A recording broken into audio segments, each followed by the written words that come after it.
And now, it's time for another Dice Tower review with Tom Vasel.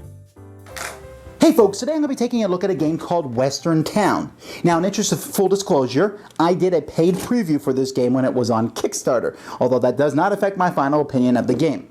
In Western Town, you are trying to please Abraham Lincoln back in the time when he went around. Remember this? When he went around to different towns and visited them? And in the West? You remember that? Well, I don't either, but maybe this is a unique version of history. Anyway, you're trying to build a cool Western town, so Abraham Lincoln shows up and gives you points.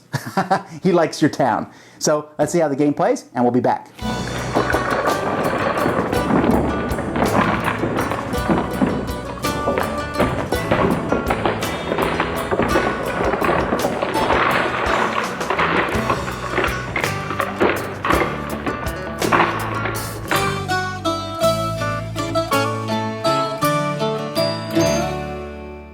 All right, folks, there's a lot of things going on, so I'm not going to explain every single rule, just trying to give you a feel of the game.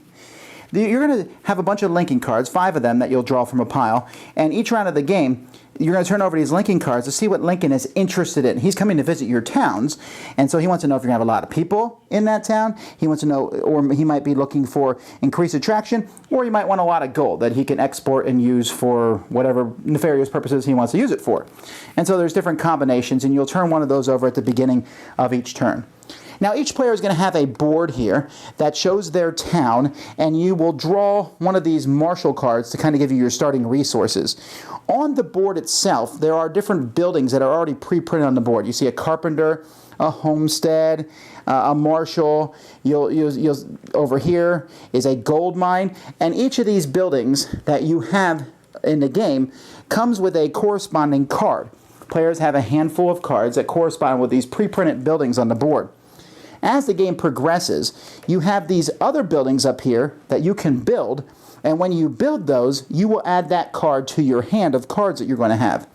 There's also another deck of cards that all players have, and each turn of the game, you're going to draw 4 of those cards, one player will be. 2 of those buildings you're going to put out, that everyone has a chance to also build those, and the other 2 are discarded from the game. So you're never quite sure what buildings will be in the game, and you'll look through the stacks of tiles to see which buildings match those.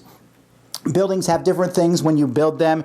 On this building, for example, this bank here, there's different victory points that it's worth. There's a different number of residences that it gives you. Some buildings have residential requirements to them, and there's also costs. Like this one costs 1 wood, a gold and a wood, and you have to have at least 7 residences in your town.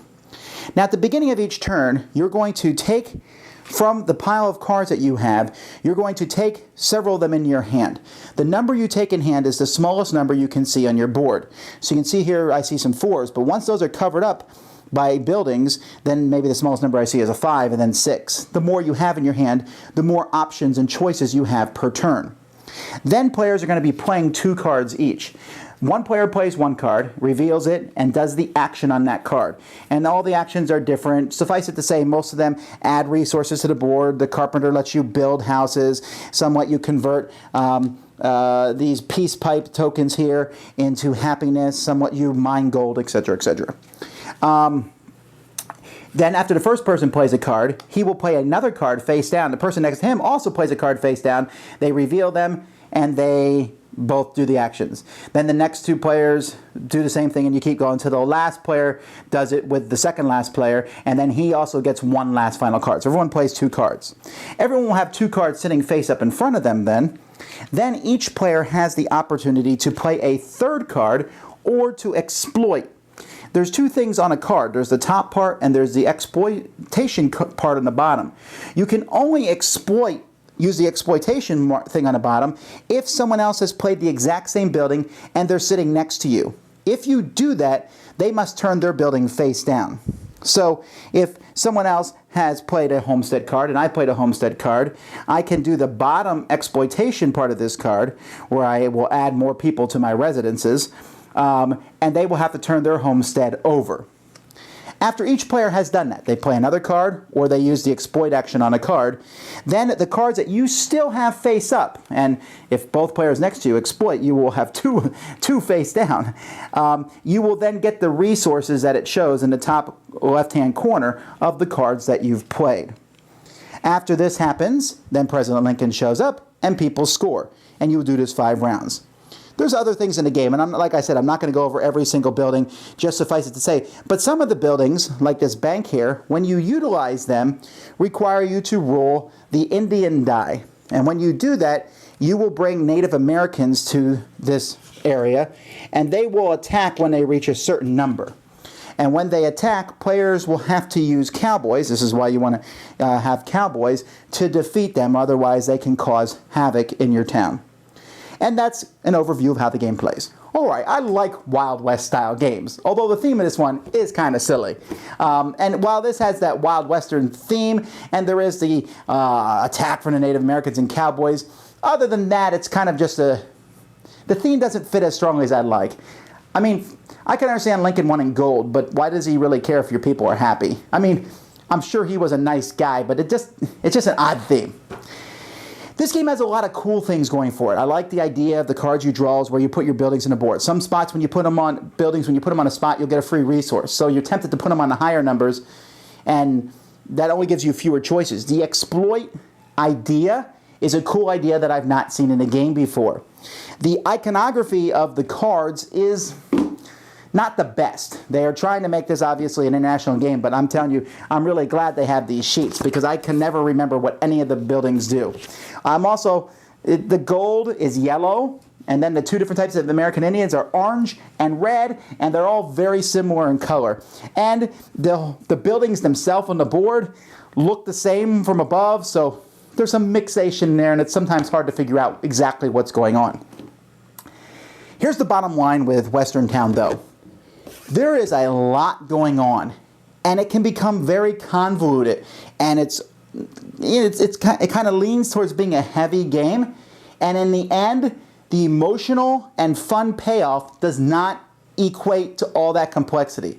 I play a card, then me and Bob both play a card, then Bob and Sam play a card, then Sam and Z play a card, and then Z plays a card by himself. And then we each play one card, do exploitation, and some people flip cards over. Then we get resources, and we do all this. Abraham Lincoln shows up and says, Bob has the most pink cubes, here, have some points. And it's like all that work for not much fun. And I hate when games are like that. And that really actually makes me not enjoy this game very much. Because you're like, we went to all that work and that's what happens. I did all that cool stuff and Abraham Lincoln just walked right by my town. And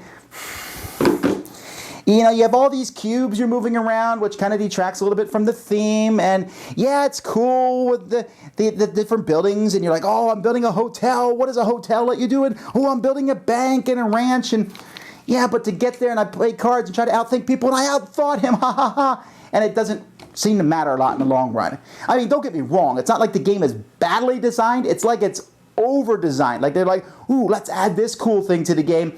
But at the end of the day, Abraham Lincoln's looking for 3 things. And then when the Indians attack and you roll the die to see what color that shows up, it's so random sometimes and you can get kind of slaughtered. Occasionally it just doesn't do very well for you. And that's an odd thing of luck to have in a game that's this much. I want to like a lot about the game. I want to like outguessing the other people. But in the end of the day, teaching this game as a bear, playing as a bear, and that's fine sometimes. You can play these heavier games if they have these really cool payoffs. This one, though, has the payoff of a medium or low weight game, but has the complexity of a higher game, and that just doesn't mesh well. Add a kind of an odd theming to it, and I just don't think this one's a winner, folks. So that's Western Town. Thanks so much for watching the Dice Tower videos. Find more great videos and reviews as well as our top-rated audio podcast at Dicetower.com. You can also find other great shows at Dicetowernetwork.com. I'm Eric Summerer, and you've been watching The Dice Tower.